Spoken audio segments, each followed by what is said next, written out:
Shalom, shalom everyone. Welcome to day 2 of our prayer for Tanzania. And today we're going to pray over something very vital and over something very important. Now, I really wanted to explain, nataka nielezee vizuri kabisa ombi la leo. Kuna kitu nataka tuelewe. Biblia inasema Mungu alimtuma mwanaye pekee Yesu kuja kutufia. So, hapa tunaangalia ni kwa nini Yesu alitufia. Why did Jesus died for us? Tukiangalia kulingana na Biblia, kulingana na information za Biblia, Yesu alitufia kwa sababu tatu. Sababu ya kwanza ni upendo wake, sababu ya pili ni rehema zake, na sababu ya tatu ni kwa sababu ya huruma zake. So God died for us because of his mercy, his love and his grace. So if we want our country to be perfect, tukitaka nchi yetu iwe salama, Mungu ahusike kwenye nchi yetu, lazima tutambue vitu vitatu. Lazima tutambue mapenzi ya Mungu juu ya nchi, lazima tutambue rehema za Mungu juu ya nchi, lazima tutambue na neema ya Mungu juu ya nchi. So when you identify God's love over Tanzania, God's grace over Tanzania and God's mercy over Tanzania, then that's when God will involve himself, because it's only by his love that we are still here alive today. We are still achieving what we are achieving in our nation. Is only by his mercy and is only by his grace. So if you want to bring back Tanzania to the love of God, then you have to identify God's love, God's mercy and God's grace.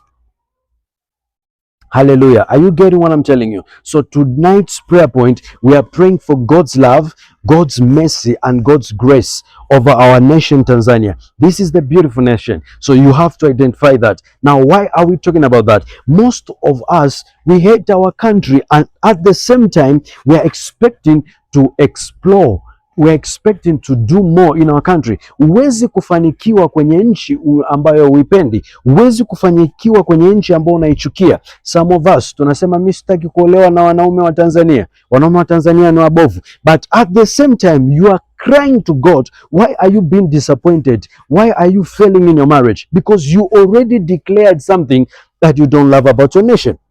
So umekataa kwamba wanaume wa Tanzania sio wanaume sahihi. So why are you expecting to enjoy in your love life when you hate, when you know, when you declared that there is nothing good that can come out from this nation? Wengine wanasema mimi siwezi kuajiriwa na nchi, nitaenda kuajiriwa nje. And when you are unemployed, you complain. Why? It's something that you declared. So you find that nchi haitoi matunda kwako wewe. Nchi respond kwenye vitu vyako. Nchi respond kwenye biashara yako. Kwa sababu gani? Kwa sababu that's not how you see it. So how do you receive the love of God? Kwa sababu Yesu alivyotufia, the only thing that we had to do is to accept. Yani jukumu letu ni kukubali, kuaccept. Ndio maana anayemkubali Yesu, anayempokea Yesu atakuwa mwokozi wako. So the only way is to accept the blessing that God has released upon our nation in order to protect them. Usilaani nchi yako, kwa sababu unapolaani nchi yako, nchi ikilaaniwa maana yake na wewe umelaaniwa. You are in the country.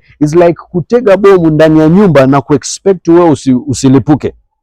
That's the same thing. Like you are planting a bomb in your own country, in your own house, and expecting you to come out harmless. It's not possible. So ukitamka laana juu ya nchi yako, lazima na hiyo laana ikufuate. Biblia inasema nitakubariki nyumbani, nitakubariki shambani. This is the land, this is your land. When this land is blessed, you are also blessed. Wengine tunashindwa kufanya biashara, tunashindwa kustawi kwenye nchi ya Tanzania kwa sababu we hate our country. Tunatukana nchi yetu. Alafu we are saying we will be successful in another country.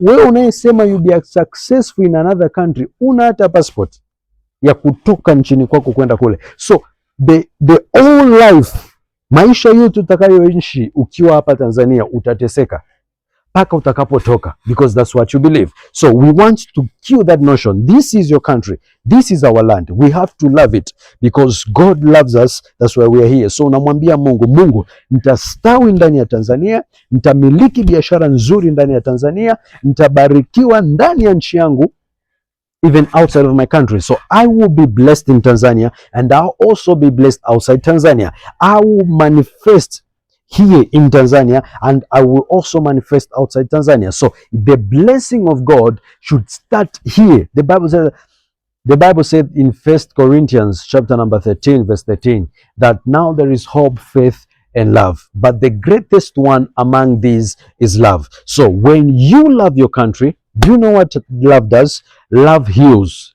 Love produces. So when you love your country will receive healing. Remember, in prophetic, you cannot work or you cannot do many things in healing. You cannot perform healing if you don't have love. You need to love. You need to feel the burden of that person in order for God to use you in healing. So if you want our land to be healed, then you should love your nation. I want you to change the mindset that you have, the negative mindset that you have of our nation. Nataka ubadilishe hiyo fikra mbovu ulionayo juu ya nchi yako. Nchi yako ikibarikiwa na wewe umebarikiwa. Tanzania haiwezi kuitwa Tanzania bila wewe Mtanzania. Are you getting what I'm telling you? So you need to bless your country. You need to love your country. You need to pray for God's love, God's mercy over your country in order for you to sustain in your country. So usiku wa leo tunaombea ombi letu, tunaomba rehema za Mungu, upendo wa Mungu na neema za Mungu, the original love of God over our life. So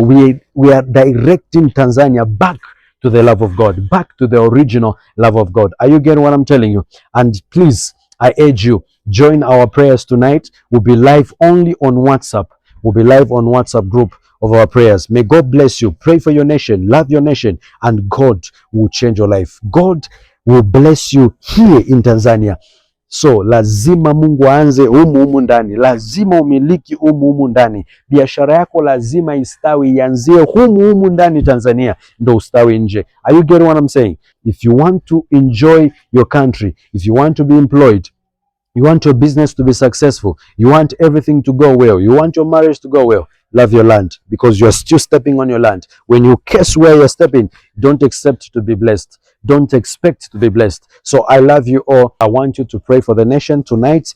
Leo tarehe 22 ndo ombi letu binafsi tunaloomba leo. Ni ombi la rehema za Mungu, upendo wa Mungu na neema ya Mungu juu ya nchi yetu ikatawale. Shalom, shalom. May God bless you. I love you all.